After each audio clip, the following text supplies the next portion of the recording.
High everybody, welcome to my YouTube channel Pathak Bari. আজকের ভিডিওর topic হচ্ছে তোমাদের সপ্তম শ্রেণীর বাংলা বইয়ের তৃতীয় অধ্যায়, এই অধ্যায়ের তৃতীয় পরিচ্ছেদ।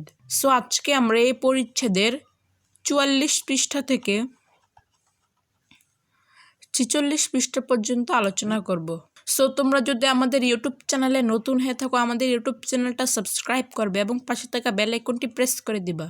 তোমরা যদি আমাদের আগের ভিডিওগুলো না দেখে থাকো তাহলে তোমরা অবশ্যই আমাদের চ্যানেলে গিয়ে দেখে নিবে এবং আজকের ভিডিওটা তোমরা স্কিপ না করে সম্পূর্ণ দেখবা। সো শুরু করছি। দেখো প্রতিশব্দ। এখানে দেখো একটা ছক দেওয়া আছে, এখানে দেখো অন্ধকার, এর প্রতিশব্দ হচ্ছে আধার। হ্যাঁ, আধার এবং তিমির, এই তিনটা শব্দ একই অর্থ বহন করে, অর্থাৎ প্রতিশব্দ। যে শব্দগুলো একই অর্থ বহন করে সেই শব্দগুলোকে প্রতিশব্দ বলে। ঠিক আছে, এগুলো হচ্ছে প্রতিশব্দ। একে ইংরেজিতে বলে সিনোনিম। সো দেখো, উপরের ছক থেকে একই রকম অর্থ প্রকাশ করে এমন শব্দগুলো আলাদা করে একটি নমুনা করে দেখানো হলো। সো আমরা এর অ্যান্সার স্ক্রিপ্টটা দেখে নিই।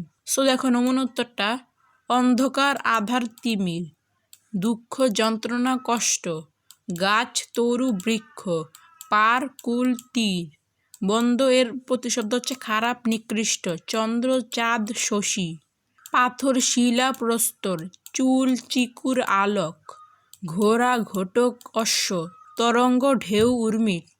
এগুলো তোমরা পরে নিবা বা স্ক্রিনশট নিয়ে রাখবা, আমরা পরবর্তীগুলো দেখে নিই। সো দেখো, প্রতিশব্দ শিখি।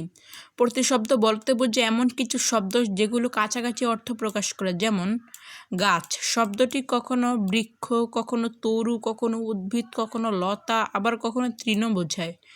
এখানে বৃক্ষ, তরু, উদ্ভিদ, লতা, তৃণ এগুলো হচ্ছে গাছ শব্দের প্রতিশব্দ। প্রতিশব্দকে সমার্থক শব্দ বলে।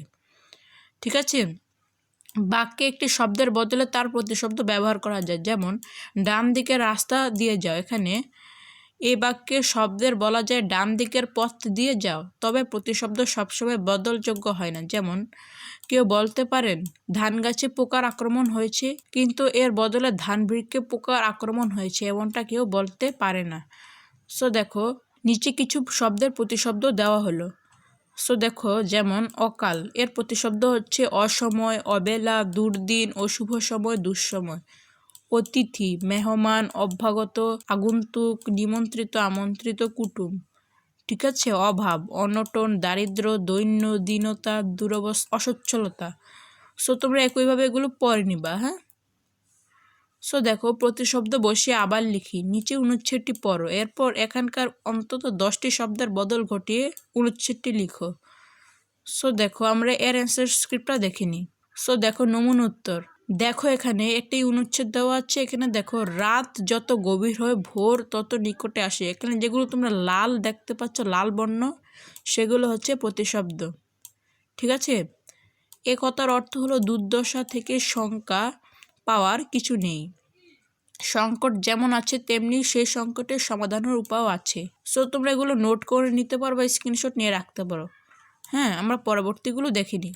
সো দেখো, আমরা পরবর্তীতে বিপরীত শব্দ এটি নিয়ে আলোচনা করব। এসব ভিডিওগুলো পেতে তোমাদের অবশ্যই আমাদের চ্যানেলটা সাবস্ক্রাইব করে রাখতে হবে। সো আজকে এ পর্যন্তই। তোমরা ভালো থেকো, সুস্থ থেকো। আসসালামু আলাইকুম ওয়া রাহমাতুল্লাহি ওয়া বারাকাতুহু।